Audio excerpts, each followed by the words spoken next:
साथ market expert आनंद टंडन जुड़े हैं, उनसे बात करते हैं। Anand ji, good afternoon. आनंद जी, पहले शुरुआत करना चाहूँगा मैं आईटी स्टॉक्स के साथ।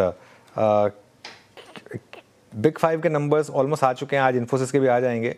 लार्जली डिसअपॉइंटिंग ही रहे हैं, लेकिन इन लेवल्स पर क्या व्यू नेगेटिव होगा या पॉजिटिव? देखिए, व्यू शायद इस क्वार्टर आपको थोड़ा सा क्योंकि रुपये इतना गिरा है इसलिए कुछ तिमाही के लिए नतीजे थोड़े से बेटर हैं, लेकिन अभी भी कोई खास ग्रोथ नजर नहीं आ रही। और फंडामेंटल प्रॉब्लम जो ये है कि अभी भी लोगों को विश्वास नहीं है कि जिस तरह के प्रोग्रामर चाहिए थे आपको पहले, वो फिर से आपको चाहिए होंगे एआई के कारण। तो वो जब तक सेटल नहीं होता है कि आपको ज्यादा लोग चाहिए क्योंकि अपॉर्चुनिटी साइज बढ़ गया है या कम लोग चाहिए क्योंकि प्रोडक्टिविटी बढ़ गई है, जब तक ये डिबेट सेटल नहीं होता, मेरा मानना ये रहेगा कि आईटी के ऊपर प्रभाव बना रहेगा नेगेटिव और नेगेटिव पर्सपेक्टिव। आनंद सर नमस्कार, वीरेंद्र बोल रहा हूँ। अभी ये थोड़ा सा जो गियर शिफ्टिंग हुई है एनर्जी स्टॉक्स की तरफ, पावर स्टॉक्स की तरफ, कोल की तरफ, आपका इस पे रुझान क्या है? इस टेक्निकल प्ले को आप कैसे देख रहे हैं, और अगर कोई कंस्ट्रक्टिव अप्रोच किसी स्टॉक पे हो इस सेगमेंट में तो प्लीज बताइएगा सर। देखिए, जहां तक एनर्जी पावर का क्षेत्र का सवाल है, उसमें जनरेशन से शुरू करते हैं। आज के दिन कोई नया प्लांट ऐसा नहीं आएगा जहां पे पीपीए ऑलरेडी साइन नहीं है। मर्चेंट पावर के ऊपर आजकल कोई निर्भर नहीं करता है, तो आपको जो भी पीपीए साइन करना है उसके हिसाब से ही आपको बनाना पड़ेगा और जनरेट करना पड़ेगा। जहां तक कोल बेस्ड प्लांट है उसमें आपका रिटर्न मोर और लेस फिक्स्ड हो जाता है। जहां तक जनरेटर आप सोलर में आप अज्यूम करते हैं, तो उसमें अगर आपका डिलीवरी प्राइस फिक्स्ड है तो बाकी फाइनेंसिंग कॉस्ट ही है। और अगर आप ये समझ के चल रहे हैं कि यहाँ से इंटरेस्ट रेट जो है शायद बढ़ जाएंगे, कम होने की संभावना कम नजर आती है, तो उसके ऊपर आपको फिर से थोड़ा सा प्रेशर रहेगा। तो जनरेशन में मुझे नहीं लगता कि बहुत ज्यादा गुड न्यूज आने की संभावना बन रही है। नेक्स्ट लेवल है आपका ट्रांसमिशन में क्लियरली आज के दिन दो अपॉर्चुनिटी है। एक तो ट्रांसमिशन इटसेल्फ कम है, तो आपको ट्रांसमिशन में जितने कंपनियां जो सप्लाई करते हैं, भले वो ट्रांसफार्मर हो या कोई भी अदर कोई इक्विपमेंट हो, तो उसमें डेफिनेटली आपको ग्रोथ नजर आती रहेगी।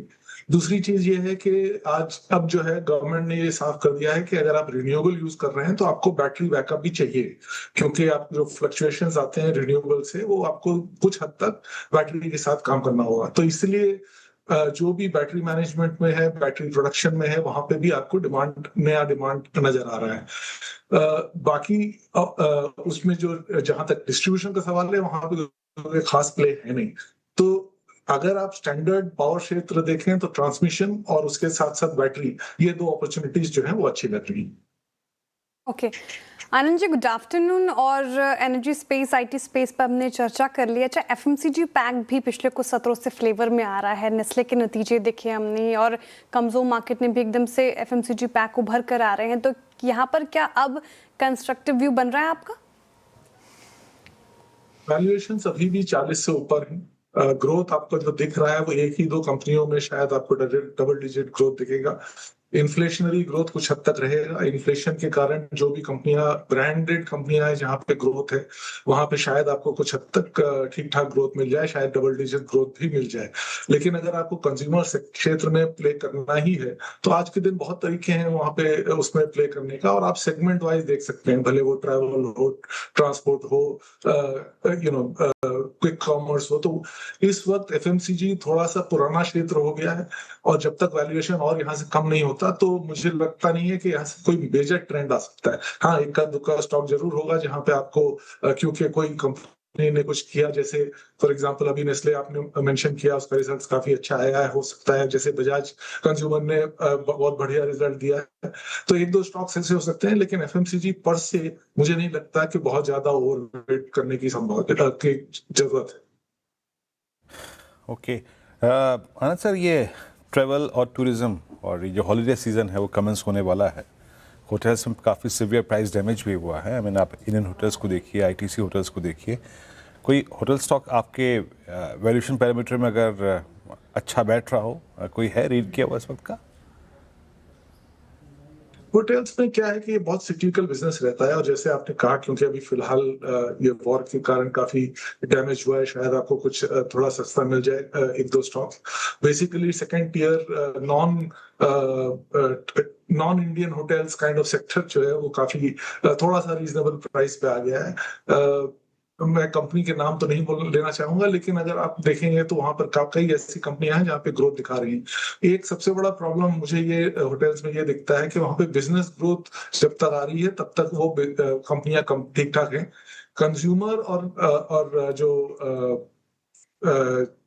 रिटेल जो है वो मेरे हिसाब से they have out price themselves, क्योंकि आप कहीं भी देखें आज के दिन बाहर जाना ज्यादा, इंडिया से बाहर ट्रैवल करना ज्यादा सस्ता होता है बनिस्बत इंडिया के अंदर। ये कोई बहुत अच्छी बात नहीं है, और ये इंडस्ट्री को देखना चाहिए कि ये कैसे संभाल सकते हैं। चलिए आनंद जी, बहुत बहुत शुक्रिया आप इस कार्यक्रम में शामिल हुए और सभी सेक्टर्स पर अपनी राय रखी आपने। बहुत बहुत शुक्रिया। धन्यवाद।